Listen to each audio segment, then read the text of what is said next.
Some of the world's top drone and robotics experts are gathering in Brisbane, comparing tools to transform the fight against disasters. These mighty machines go where humans can't, possibly even the moon. The heart-stopping moment, two teenage boys were seen in distress nearly a kilometre offshore. Within 2 minutes, a Queensland-designed drone deployed a flotation device, helping the boys swim ashore.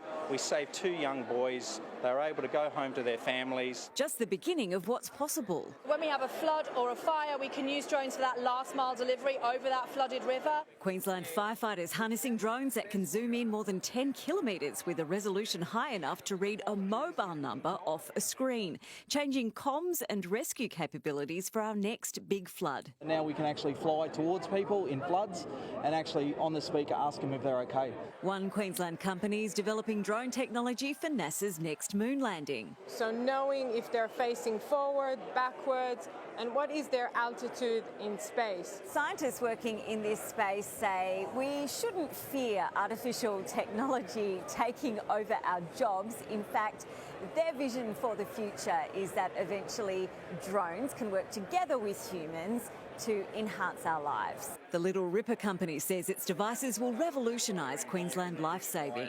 The future's super exciting. An uplifting view of what's possible. Katrina Blowers, 7 News.